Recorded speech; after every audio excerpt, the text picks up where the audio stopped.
the Modi will try to have a false flag operation just to blame on Pakistan, to blame on the Exactly. Kashmiris. And this they have done in 2019. He will try to divert the attention, what the people, international community is looking towards him. India calls this struggle as a militancy, as a terrorism, but it is a legitimate struggle by the people of Jammu and Kashmir to get freedom. So, how you are countering this false Indian propaganda and narrative in the Europe? The India is saying, and what is the reality on the ground. And that is a very big success for us. Even though the Indian lobby is very strong.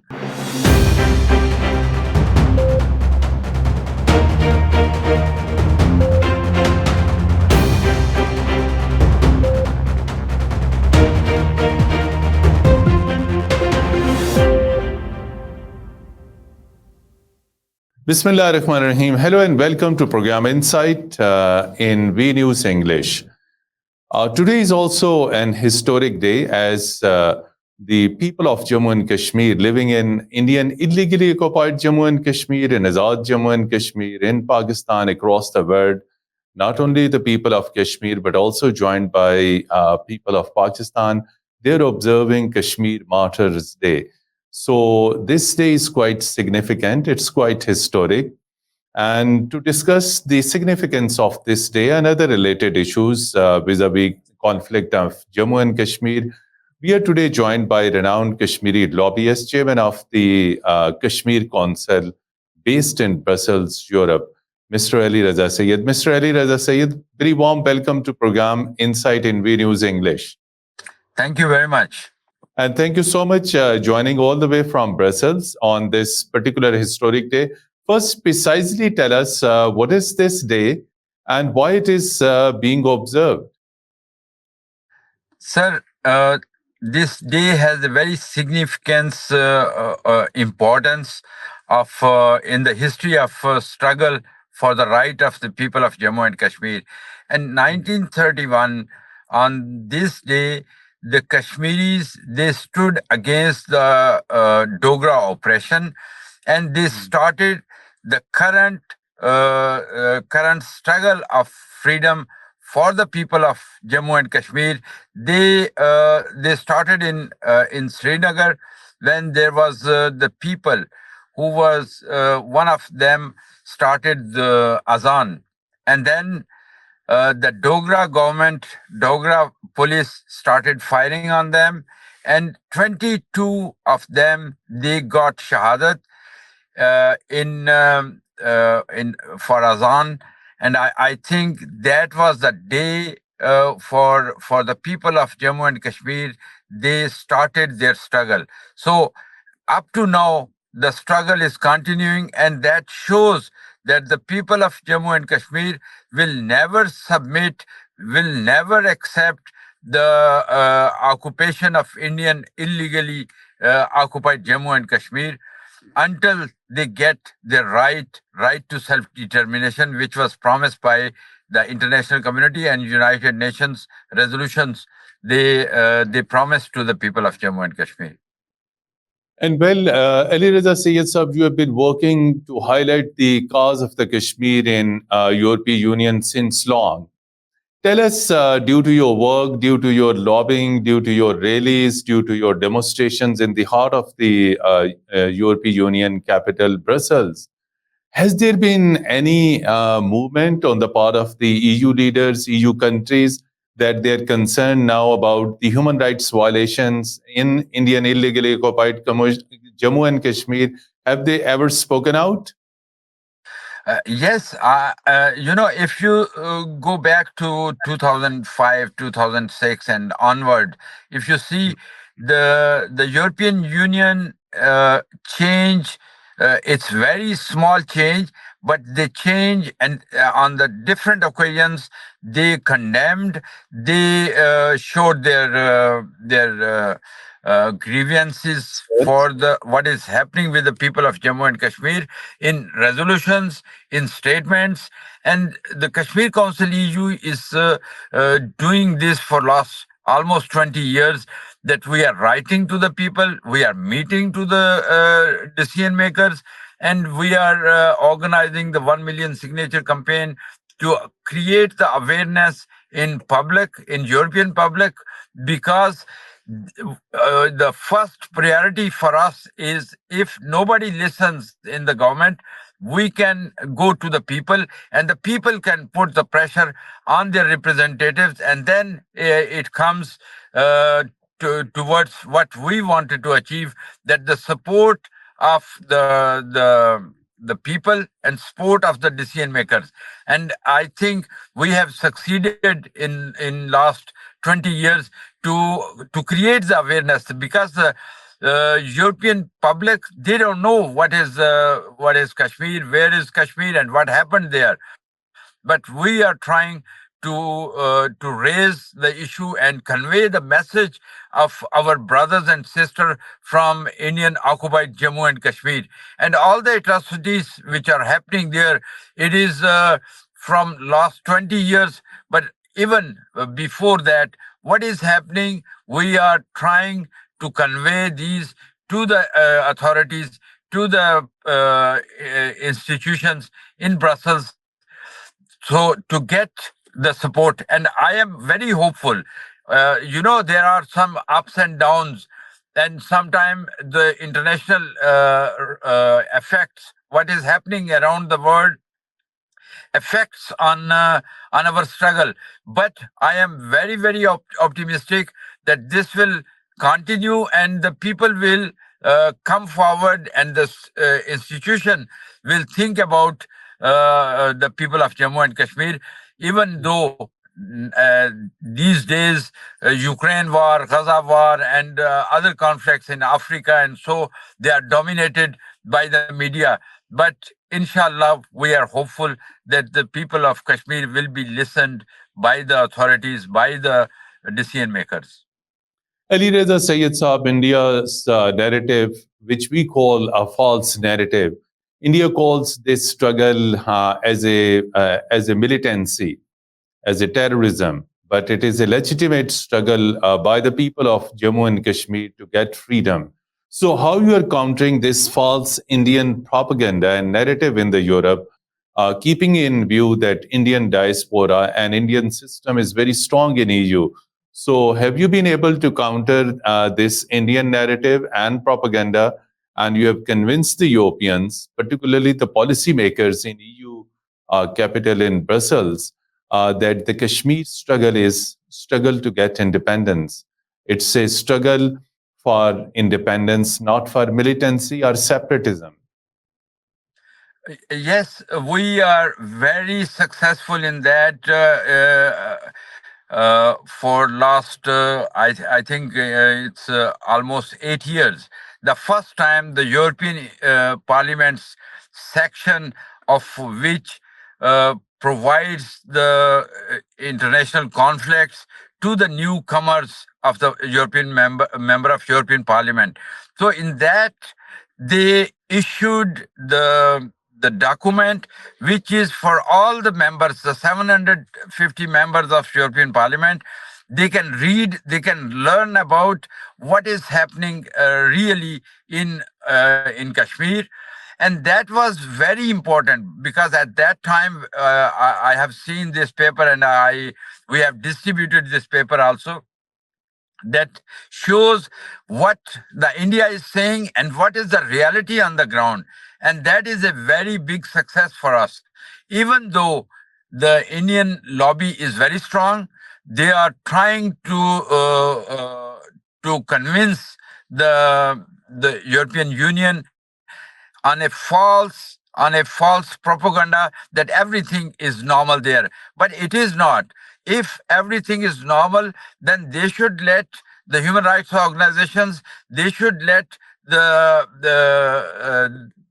journalists to visit that area. But you know that G20 meeting was held in Srinagar, and then they were showing that everything is normal, but the papers in Europe, they showed the pictures of the billboards where the Indian security forces were standing behind these billboards just to avoid the pictures, or to show that everything is normal. But it was failed because they are questioning why these 1 million soldiers are on the ground. What they are doing, if everything is normal, they should be reduced. Their presence in Indian occupied Jammu and Kashmir shows that the things are not normal. Even the Modi government is trying to convince the European Union and to the international world. But if we are not getting the response, or we are not getting the reply, or the reaction from the international community, it is only for the moment, because India is a big market. India is their economy is uh, very big. So that's why sometime it is not said openly, but the privately. For example, the last week we wrote the letters about the Farouk Dar. Farouk Dar is a prisoner in Tihar jail in New Delhi, and he is vomiting blood. And I got the information from his family, and we wrote the letter to the European Union that you have to ask the Indian government. He should be immediately released. He is there for 4 years now, and almost 26 years he spent in Indian prisons, and they could not find anything against him. So these are the humanitarian grounds which we are asking. And the Khurram Parvez, the human rights activist, the JKCCS associates, and he wrote on the Indian in the on United Nations report on Kashmir 2018 and 2019. If you see that, there is the maximum input from Khurram Parvez organization, and he's still in prison since 2021. And we are campaigning again for his release also. And European Union issued the statement, and UN rapporteur also, they issued the statement to release him. But up to now, the Modi government is still in denial, and they are not charging them, they are not releasing them. But I hope that Indian government will come to the term that they cannot keep the people who are human rights activists and who are struggling for their rights. They are not against anybody, but they are against the oppression, they are against the occupation, and that's why they continue their struggle. Ali Reza Sayyid Saab, there is new UP Parliament, and what is your plan and strategy to reach out to new parliamentarians in European Parliament to tell them the true story of the Jammu and Kashmir, particularly the Pakistani and the Jammu and Kashmir narrative, that what actually is happening? As in the past, in the previous Parliament, you had done hard work to convince European parliamentarians about the real situation in Indian illegally occupied Jammu and Kashmir. So, question is, there is a new parliament, and what is your strategy to reach out to new parliamentarians? Sir, our office here in Brussels, we have a documentation and research center in Brussels, and we are collecting all the data of all those new members. What was their past? If they were supporting human rights in other part of the world, or what was their slogan before the election. So all those we are collecting, and inshallah we will contact when the parliament will resume in after 16th of July. We already prepared the list, so we will contact each and everyone who supported in his life for the human rights, and they supported the right of the people to defend the occupations. And those people we are targeting, and inshallah we will have the result in coming months when the parliament will be in full swing. Ali Reza Sayyid Saab, there are other people who also support Jammu and Kashmir because of human rights. Another Indian overseas segment is overseas Sikh community, which is also oppressed in India. So share us some thoughts. Our overseas Sikhs who are already struggling to get separate Khalistan, how is their support to the people of Jammu and Kashmir?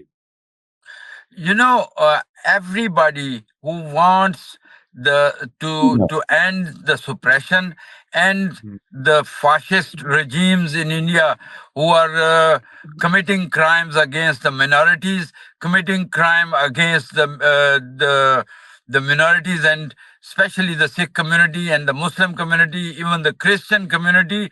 So their struggle we always support.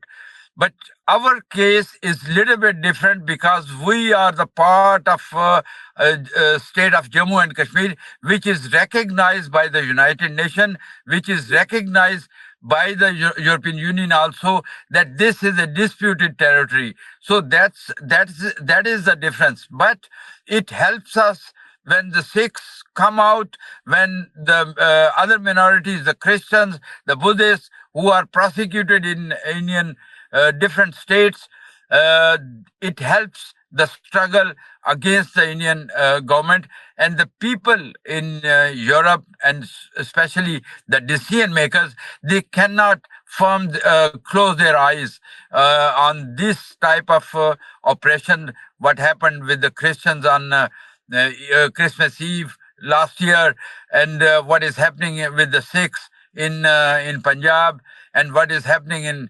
occupied Jammu and Kashmir. So we are hopeful that the new parliament will find the friends, and we will take it up to the decision makers and to the committees, Foreign Affairs Committee, and the South Asia Desk, and other committees to raise this issue. And we will try, and we will, inshallah, we will succeed countering the Indian false propaganda and false picture which they are showing, and their lobby is very strong. But we are hopeful that the truth will be prevail.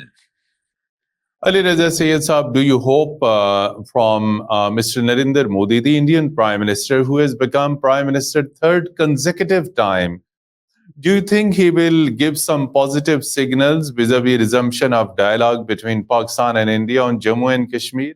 If there is any dialogue, what should be the conditions from Pakistan? In my opinion, the any negotiation, any discussion on Kashmir, Kashmiri should be involved, and I think we cannot trust the Modi at this stage, because they have to show first their goodwill. They should retrieve the soldiers from the street of cities in Indian occupied Kashmir, and then start the negotiation, or start the to find the solution. People of Kashmir, they will try to accept whatever the brings a peace to that region. If you see in 2006, 7, 8, there was a bus service, there was other things, and that time the Kashmiris were involved, and Kashmiri accepted. And I think the Kashmiri will accept. One thing should be noted, that the Kashmiri people will never accept the partition or the dismemberment of the Jammu and Kashmir state. Ali Reza Sayed Saab, you have rightly said that Kashmiris should be involved.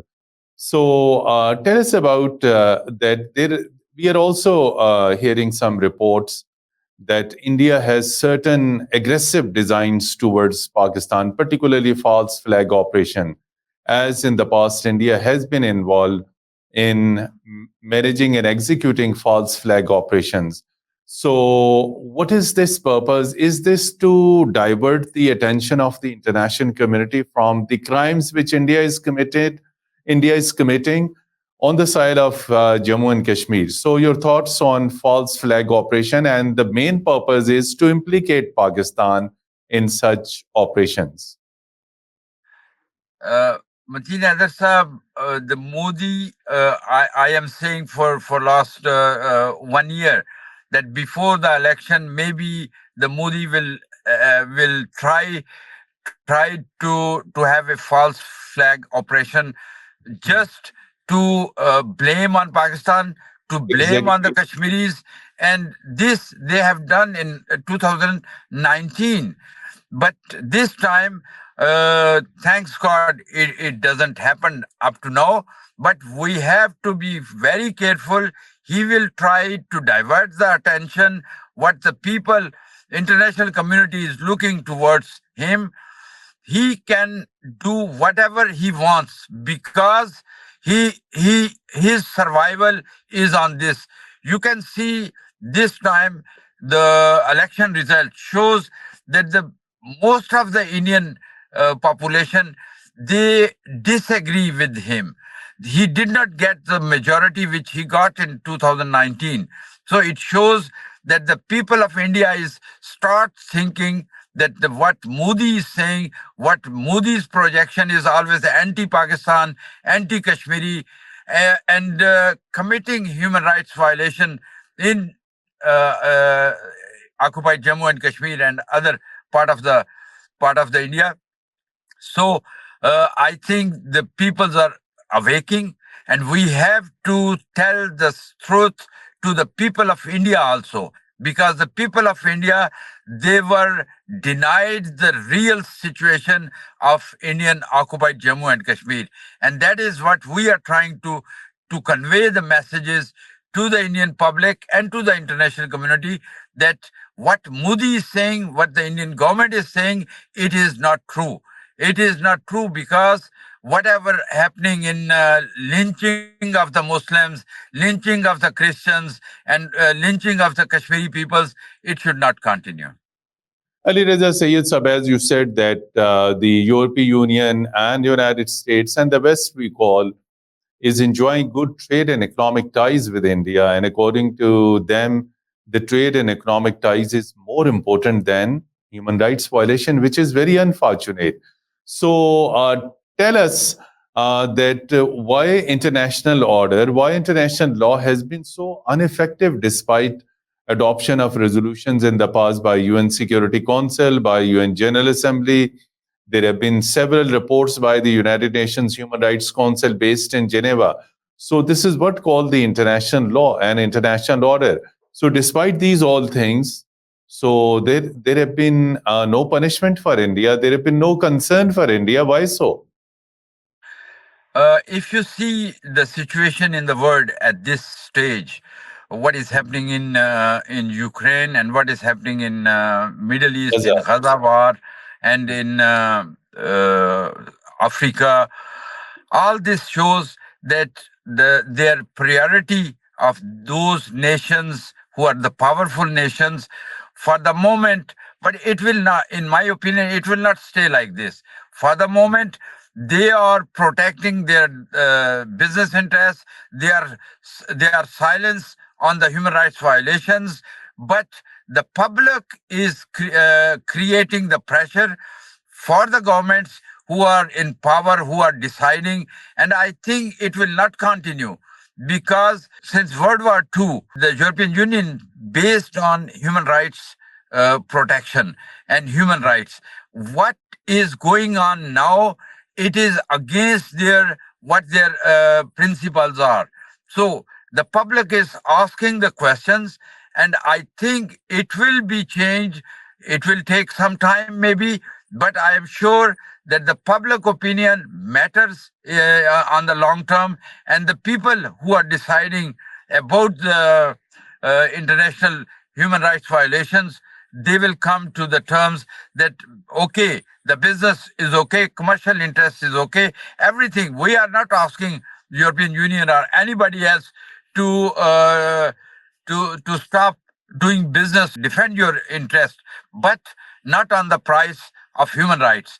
And human rights will prevail, and you will see that maybe in near future the situation will be different.